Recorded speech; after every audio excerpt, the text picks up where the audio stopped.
इस मूवी के स्टार्ट में हम देखते हैं एक प्रिंस को जिसने अपने पैलेस को काफी खूबसूरत बनाकर रखा हुआ था। वो अपने पैलेस में खूबसूरत लड़कियों को बड़ी बड़ी दावतें दिया करता था। एक रात बहुत तेज तूफान आ जाता है। उस तूफान से बचने के लिए एक गरीब बूढ़ी औरत प्रिंस के महल में आ जाती है। अब ऑब्वियसली वो औरत बूढ़ी थी, इसीलिए शक्ल सूरत से प्यारी नहीं थी। अब वो बूढ़ी औरत प्रिंस के ऑनर में उसे रोज फ्लावर गिफ्ट देती है। प्रिंस सोचता है कि इस बूढ़ी औरत की हालत खराब है, वो एक बूढ़ी औरत है और उसकी शक्ल सूरत भी प्यारी नहीं है, इसीलिए वो उस बूढ़ी औरत का मजाक बनाता है, हंसने लगता है और उस बूढ़ी औरत की इंसल्ट करते हुए प्रिंस ने उसके फ्लावर को फेंक दिया। वो बूढ़ी औरत प्रिंस को काफी समझाती है कि खूबसूरती कभी भी इंसान के चेहरे पर नहीं होती, बल्कि वो इंसान के दिल में पाई जाती है। लेकिन प्रिंस उसकी कोई बात सुनने को तैयार ही नहीं था और देखते ही देखते वो बूढ़ी औरत एक खूबसूरत लेडी में बदल गई। असल में वो बूढ़ी औरत एक जादूगरनी थी जो कि किसी बूढ़ी औरत का रूप लेकर प्रिंस के पास आई थी ताकि वो प्रिंस को आजमा सके। वो जादूगरनी समझ गई थी कि प्रिंस के दिल में प्यार नाम की कोई चीज है ही नहीं, इसीलिए वो प्रिंस को अपने मैजिक से जानवर यानी बीस्ट बना देती है। प्रिंस उस जादूगरनी से काफी रिक्वेस्ट करता है कि वो ऐसा ना करे, लेकिन वो उसकी एक नहीं सुनती। जादूगरनी के इस मैजिक की वजह से सब लोग आहिस्ता आहिस्ता प्रिंस को भूलने लगे। यहाँ पर हम ये जान पाते हैं कि उस जादूगरनी ने प्रिंस को जो फ्लावर दिया था वो कोई आम फ्लावर नहीं था, बल्कि मैजिकल फ्लावर था, जादुई फूल था वो। और फ्लावर एक्सेप्ट ना करने पर उस जादूगरनी ने प्रिंस को ये कर्ज दे दिया और ये कर्ज तभी खत्म होगा जब प्रिंस को उस फ्लावर की आखिरी पेटल यानी पंखुड़ी गिरने से पहले किसी से प्यार हो जाए और वो भी प्रिंस से प्यार करे।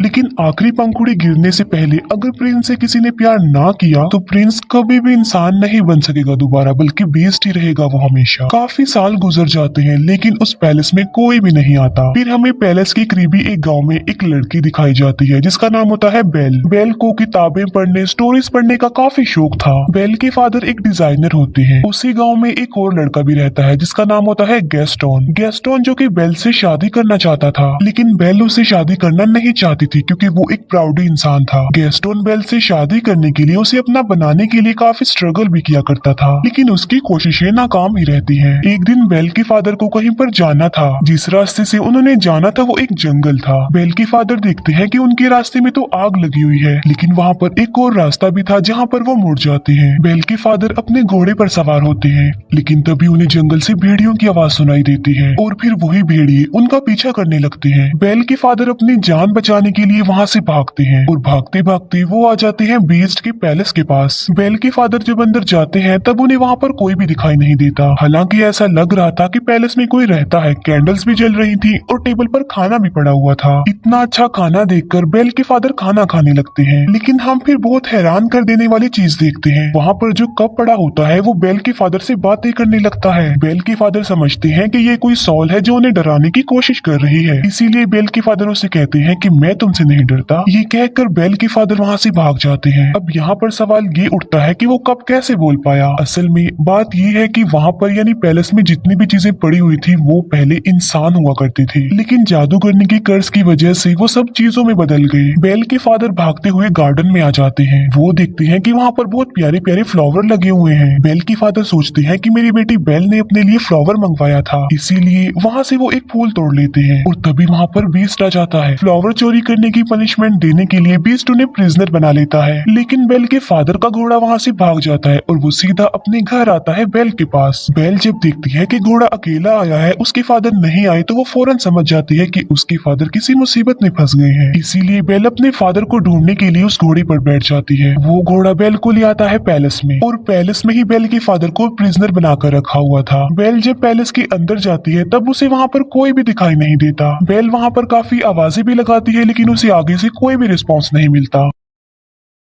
बेल वहाँ पर आवाजें सुन पा रही थी, लेकिन उसे वहाँ पर कोई भी नजर नहीं आ रहा था। बेल उस जगह पर पहुंच जाती है जहाँ पर उसके फादर को कैद करके रखा गया था, प्रिजनर बनाकर। बेल के फादर उसे बताते हैं कि ये सारा महल जिंदा है, इसीलिए जितना जल्दी हो सके तुम यहाँ से भाग जाओ। कहीं ऐसा ना हो कि वो तुम्हें देख ले। मैंने तुम्हारे लिए फ्लावर तोड़ा था और उसने मुझे पनिशमेंट देने के लिए यहाँ पर कैद कर दिया। लेकिन बेल के वहाँ से निकलने से पहले ही बीस्ट वहाँ पर आ जाता है। बेल उसे देखकर काफी डर जाती है, घबरा जाती है, क्योंकि जाहिर सी बात है वो बीस्ट था तो काफी खतरनाक लग रहा था और काफी डरावना भी। लेकिन बेल बीस्ट को ये बात शो होने नहीं देती कि वो उसे डर रही है। बेल कहती है कि मैं अपने फादर से मिलना चाहती हूँ, लेकिन बीस्ट ऐसा नहीं चाहता था कि वो अपने फादर से मिले। बेल बीस्ट को कहती है कि तुम कितने जालिम इंसान हो, एक छोटी सी गलती के लिए तुम इतनी बड़ी सजा दे रहे हो। उन्होंने सिर्फ एक फ्लावर ही तो तोड़ा है और ऐसा करने के लिए मैं नहीं उन्हें कहा था, इसीलिए मैं हर सूरत अपने फादर से मिलूंगी। बीस्ट उसे बताता है कि अगर ये दरवाजा एक बार खुल गया और उसके बाद बंद हो गया तो ये दोबारा कभी भी नहीं खुल पाएगा। ये कहते ही बीस्ट डोर को ओपन कर देता है। बेल अंदर जाती है और अपने फादर से मिलती है, लेकिन वो अपने फादर को बाहर की तरफ पुश कर देती है और इसके बाद दरवाजा बंद कर देती है। अब बीस्ट के अकॉर्डिंग वो दरवाजा दोबारा नहीं खुल पाएगा, इसीलिए वो बेल की फादर को अंदर नहीं डाल सकता। बेल की फादर की जगह पर अब खुद बेल वहाँ पर कैद हो गई थी। इसके बाद बीस्ट बेल की फादर को वहाँ से ले जाकर आजाद कर देता है, उसे छोड़ देता है। अब बेल वहाँ पर कैद हो जाती है, लेकिन जब बीस्ट वहाँ पर नहीं होता तब एक घड़ी और एक कैंडल स्टैंड बेल के पास आते हैं। ये चीजें इंसान थी, लेकिन कर्ज की वजह से घड़ी और कैंडल स्टैंड में चेंज हो गई है। लेकिन ये इंसानों की तरह ही सब कुछ कर सकते हैं, सुन सकते हैं, बोल सकते हैं, चल भी सकते हैं। वो दरवाजा खोल देते हैं और बेल को कहते हैं कि तुम हमारे साथ साथ आओ। वो बेल को कहते हैं कि हम तुम्हें रहने के लिए एक अलग रूम देंगे, क्योंकि वो समझ गई थी कि बेल ही वो लड़की हो सकती है जो उन्हें इस कर्ज से आजाद करवाएगी। वो बेल को रहने के लिए एक रूम देते हैं। जब इस बात का बीस्ट को पता चलता है तो उसे काफी गुस्सा आता है, इसीलिए वो घड़ी और कैंडल स्टैंड को डांटता है और उन पर गुस्सा करता है, जिस पर वो दोनों कहते हैं कि शायद ये ही वो लड़की है जो हमें इस कर्ज से आजाद करवाएगी। तुम्हें उसके करीब जाना चाहिए, उसे इम्प्रेस करना चाहिए और उसे प्यार भी करना चाहिए। वो बीस्ट को मशवरा देते हैं कि तुम बेल के पास जाओ और उसे अपने साथ खाने के लिए इनवाइट करो। ये बात सुनकर बीस्ट को उन पर गुस्सा आता है। वो उनसे कहता है कि क्या तुम पागल हो गए हो कि मैं एक चोर की बेटी को खाने के लिए इनवाइट करूं, उसके साथ खाना खाऊं? ऐसा कभी भी पॉसिबल नहीं हो सकता। लेकिन जब उसके सारे लोग उसे काफी इंसिस्ट करते हैं तो वो इस बात के लिए मान जाता है, क्योंकि उन सबके कर्ज होने की रीजन कोई और नहीं बल्कि बीस्ट है। बीस्ट बेल के पास जाता है। वो बेल को कहता है कि तुम मेरे साथ खाना खाओगी, लेकिन इसे तुम कोई रिक्वेस्ट मत समझना। बेल उसे कहती है कि तुम क्या पागल हो? पहले तुमने मेरे फादर को प्रिजनर बनाया, फिर मुझे कैद कर लिया और अब मेरे साथ खाना खाना चाहते हो। बीस्ट दरवाजे को जोर जोर से पीटता है और कहता है कि जो भी हो जाए तुम तो मेरे साथ खाना खाओगी। बेल कहती है कि चाहे मैं भूखी मर जाऊं, लेकिन मैं तुम्हारे साथ खाना नहीं खाऊंगी। जिस पर बीस्ट कहता है कि चलो ठीक है, मैं तुम्हारी ये ख्वाहिश भी पूरी कर देता हूँ, तुम्हें भूखा ही मारूंगा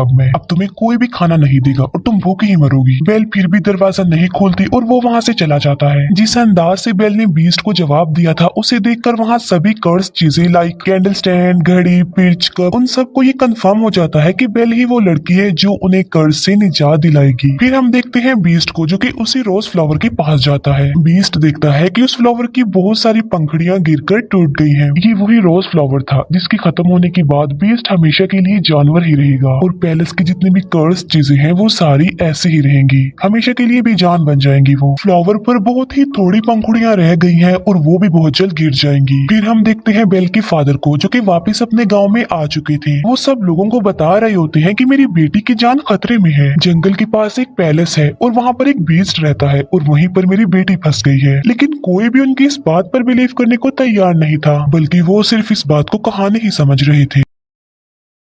लेकिन गैस्टोन जो कि बेल से शादी करना चाहता था, वो बेल के फादर को इम्प्रेस करने के लिए कहता है कि मैं तुम्हारी बात पर यकीन करता हूँ, मैं तुम्हारे साथ जाऊंगा तुम्हारी बेटी को बचा लाने के लिए। तब गैस्टोन और उसका एक साथी बेल के फादर के लिए जंगल के रास्ते निकल पड़ते हैं। जिस रास्ते पर बेल के फादर गए थे वो रास्ता इन्हें कहीं पर मिलता ही नहीं है। गैस्टोन को इस बात पर काफी गुस्सा आता है। वो बेल के फादर को कहता है कि तुम्हारा दिमाग खराब हो गया है, कोई बीस्ट नहीं होता। गैस्टोन बेल के फादर को ये भी कह देता है कि मैं तुम्हारी बेटी से प्यार करता हूँ और मैं उससे शादी करूंगा। जिस पर बेल के फादर कहते हैं कि तुम्हारी ये ख्वाहिश कभी भी पूरी नहीं हो सकती। इस बात पर गैस्टोन को काफी गुस्सा आता है। वो बेल के फादर के हाथ पांव बांध देता है और उन्हें एक ट्री के नीचे मरने के लिए छोड़कर वहां से चला जाता है, क्योंकि वो भेड़ियों का इलाका था और भेड़िए उन्हें मारकर खा लेंगे। फिर हम एक लेडी को देखते हैं जिसे उसके गाँव से निकाल दिया गया था और उसका नाम था अगथा। अगथा बेल के फादर की जान बचा लेती है और उन्हें आजाद कर देती है। पैलेस में हम बेल को देखते हैं जो कि उसी रोज फ्लावर के पास आ जाती है। बेल उस फ्लावर को भी टच करने ही वाली होती है कि वहाँ पर आ जाता है बीस्ट। बीस्ट उसे कहता है कि तुम्हें अंदाजा नहीं कि तुम अभी क्या करने वाली थी, अभी हम सब के सब मारे जाते। बीस्ट गुस्से में आकर बेल से कहता है कि चली जाओ यहाँ से। तब बेल रोते हुए वहाँ से भागकर चली जाती है। घोड़े पर बैठकर जब बेल जंगल पार कर रही होती है तब वहाँ पर बहुत सारे भेड़िए आकर बेल को चारों तरफ से घेर लेते हैं। लेकिन इससे पहले कि वो भेड़िए बेल को कोई नुकसान पहुंचाते वहाँ पर बीस्ट आ जाता है। वो उन भेड़ियों का काफी मुकाबला करता है, उन्हें काफी मारता है। बीस्ट उन सब भेड़ियों को वहाँ से मार मार भगाता है, लेकिन इस लड़ाई के दौरान वो खुद भी इंजर्ड हो जाता है। बेल अभी घोड़े पर बैठकर वहां से जाने ही वाली होती है तो वो देखती है कि बीस्ट जमीन पर गिर गया है क्योंकि वो काफी इंजर्ड है, उसकी हालत काफी खराब हो गई है। अब क्योंकि बीस्ट ने बेल की जान बचाई थी, उसे नई जिंदगी दी थी, इसीलिए बेल वहां से जाने की बजाय उसके पास आ जाती है। बेल उससे कहती है कि मैं तुम्हें उठा नहीं सकती, इसीलिए तुम्हें हिम्मत करके खुद ही उठना होगा। बड़ी मुश्किल से हिम्मत करते हुए बीस्ट खड़ा हो जाता है। बेल उसे अपने साथ घोड़े पर बिठाकर पैलेस में वापस ले आती है। बेल एक बार फिर से वापस उसी पैलेस में आ गई थी। पैलेस की सारी कर्स चीजें बेल को देखकर काफी खुश हो जाती हैं, क्योंकि वो चाहते थे कि बेल यहीं रहे इसी पैलेस में। बेल और बीस्ट को एक दूसरे से प्यार हो जाए, जिसकी वजह से कर्स खत्म हो जाए और सब कुछ नॉर्मल हो जाए। वो चीजें बेल को सारी स्टोरी नहीं बताती, ना ये बताते हैं कि वो इस कर्ज से कैसे आजाद होंगी, बल्कि सिर्फ ये बताते हैं कि जब उस फ्लावर की आखिरी पंखुड़ी गिर जाएगी हम सब ऐसे ही रह जाएंगे और बीस्ट भी हमेशा के लिए बीस्ट ही रह जाएगा। बेल बीस्ट को बैंडेज लगाती है। बेल जब बीस्ट के पास होती है तो वो एक शेर पढ़ती है, क्योंकि बेल का इंटरेस्ट बुक में, स्टोरी में और पोएट्री में बहुत ज्यादा था, लेकिन उस शेर को बीस्ट कंप्लीट करता है। ये बात बेल को काफी हैरान कर देती है। बेल उससे पूछती है कि क्या तुम भी पोएट्री पढ़ते रहते हो? बीस्ट कहता है कि मैं लव स्टोरी, प्यार मोहब्बत, इनकी पोएट्री नहीं पढ़ता, बल्कि मैंने बहुत ज्यादा बुक्स पढ़ी हुई हैं, बहुत ज्यादा पोएट्री के बारे में जानता हूँ। जिस पर बेल कहती है कि मुझे तो प्यार मोहब्बत की बातें, प्यार मोहब्बत की कहानियां बहुत पसंद हैं। जिस पर बीस्ट कहता है कि तुम्हारी शक्ल देखकर ऐसा लगता है कि तुम्हें प्यार मोहब्बत में बहुत इंटरेस्ट है। अगर तुम कुछ पढ़ना ही चाहती हो तो कुछ अच्छा पढ़ो। फिर बीस्ट बेल को अपने साथ अपनी लाइब्रेरी में लेकर जाता है, जो कि काफी बड़ी थी। वहाँ पर बहुत ज्यादा बुक्स थी। बेल उन बुक्स को देखकर काफी शॉक्ड भी रह जाती है और काफी खुश भी हो जाती है, क्योंकि गाँव में पढ़ने के लिए उसे कोई भी बुक नहीं मिलती थी और यहाँ पर तो उसे इतनी सारी बुक्स मिल गई हैं। बीस्ट कहता है कि अगर तुम चाहती हो तो हमारे साथ यहाँ पर रह सकती हो। ये बात बेल को काफी खुश कर देती है। फिर वक्त के साथ साथ ये एक दूसरे के साथ काफी टाइम गुजारने लगे। इन दोनों की दोस्ती हो गई, वो एक दूसरे के काफी करीब आ गए, एक दूसरे की लाइक्स डिसलाइक्स उन्हें पता भी चल गए। दोनों साथ मिलकर खाना भी खाते थे। फिर बीस्ट बेल को गाना भी गाकर सुनाता है और बीस्ट बेल को एक बुक भी दिखाता है, जो कि एक जादुई बुक थी। वो कहता है कि ये बुक मुझे किसी जादूगरनी ने दी थी और इस किताब की मदद से हम लाइफ के किसी भी टाइम में जा सकते हैं। लाइक हम पास्ट टाइम में जा सकते हैं, फ्यूचर टाइम में जा सकते हैं। बेल उस टाइम में जाना चाहती थी जब वो अपनी मदर से आखिरी बार मिली थी। बेल जब उस टाइम में जाती है तब उसे पता चलता है कि उसकी मदर को एक इन्फेक्शन हो गया था। इसीलिए बेल की मदर ने बेल के फादर को कहा था कि तुम बेल को लेकर हमेशा के लिए यहाँ से चले जाओ, ताकि मेरी बेटी को भी ये इन्फेक्शन ना लग जाए।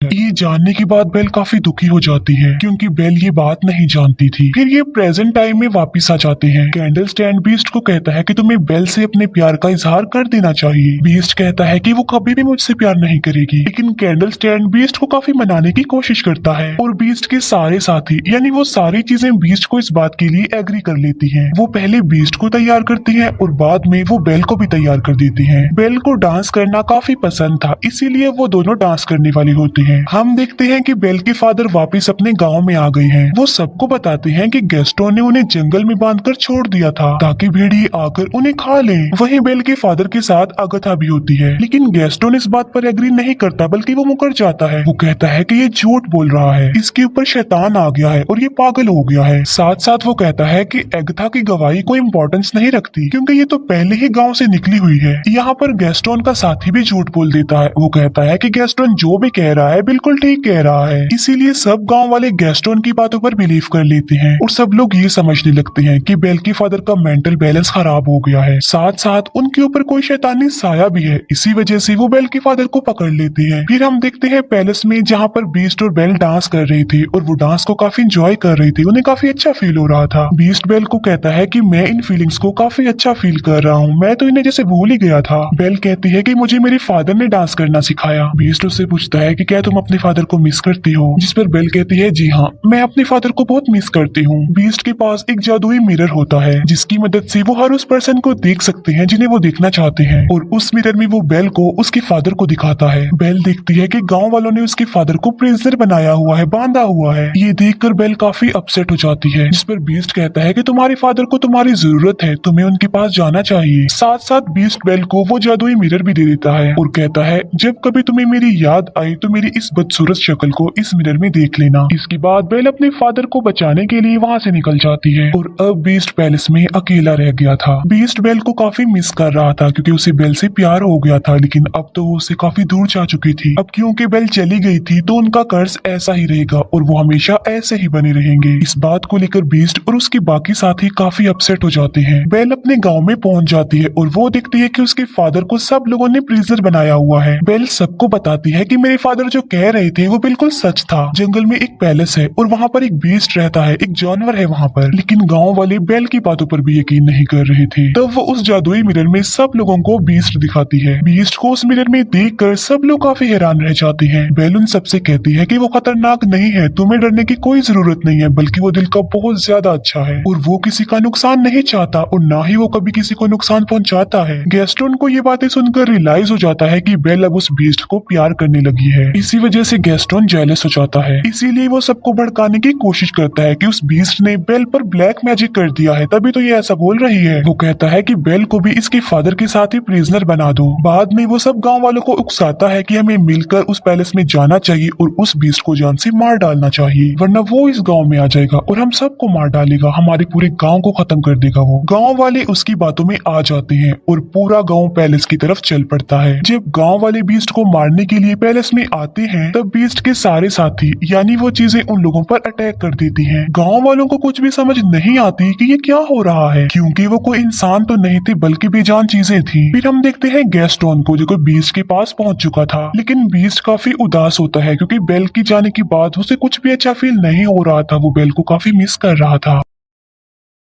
गैस्टोन बीस्ट को कहता है तुम क्या समझते हो कि बेल तुमसे प्यार करती है, बल्कि तुम्हें मारने के लिए उसने हम सब गांव वालों को भेजा है। ये कहते ही वो बीस्ट पर गोली चला देता है और बीस्ट जाकर नीचे गिरता है, लेकिन नीचे गिरने से पहले बीस्ट टेरिस के एक टॉप को पकड़ लेता है। लेकिन इससे पहले कि गैस्टोन दूसरी गोली चलाता बेल वहाँ पर आ जाती है। गैस्टोन को रोकने के लिए बेल उसका हाथ पकड़ लेती है। इस फाइट में गैस्टोन भी जाकर नीचे गिर जाता है। गैस्टोन की गन भी उसके हाथ से गिर जाती है। बीस्ट ऊपर आने की कोशिश करता है, तभी बेल उसे आवाज देती है। वो बीस्ट को बताती है कि मैंने गांव वालों को रोकने की बहुत कोशिश की थी लेकिन वो नहीं रुके। बेल को वहां देखने के बाद बीस्ट के अंदर एक हिम्मत पैदा हो जाती है और अब वो गैस्टोन का मुकाबला करना चाहता था और अब वो पहुंच जाता है गैस्टोन के पास। वो गैस्टोन को गर्दन से पकड़ लेता है और उसे हवा में कर देता है और बीस्ट गैस्टोन को काफी ऊंची दीवार से फेंकने ही वाला होता है, जिस पर गैस्टोन बीस्ट से काफी रिक्वेस्ट करता है कि प्लीज मुझे मत फेंको, प्लीज बीस्ट मुझे छोड़ दो। बीस्ट उससे कहता है कि मैं बीस्ट नहीं हूँ। ये कहते ही बीस्ट गैस्टोन की जान छोड़ देता है और उसे कहता है चले जाओ यहाँ से। गैस्टोन वहाँ से चला जाता है और बीस्ट आ जाता है बेल के पास। मौके का फायदा उठाकर गैस्टोन अब पीछे की तरफ से बीस्ट पर गोलियां चलाता है, जिसकी वजह से बीस्ट नीचे गिर जाता है। लेकिन गैस्टोन जिस जगह पर खड़ा हुआ था वो जगह टूट जाती है और गैस्टोन भी जाकर नीचे गिरता है। इतनी ऊंचाई से गिरने की वजह से गैस्टोन मर जाता है। बीस्ट की हालत काफी खराब हो जाती है क्योंकि वो काफी इंजर्ड था और अपने आखिरी सांस गिन रहा था। बेल बीस्ट को कहती है कि अब के बाद मैं तुम्हें कभी भी छोड़ के नहीं जाऊंगी, जिस पर बीस्ट कहता है लेकिन अब मेरी तो जाने का वक्त हो गया है। जिस पर बेल कहती है कि तुम्हें कुछ नहीं होगा, सब कुछ नॉर्मल हो जाएगा। और हम देखते हैं कि उस फ्लावर की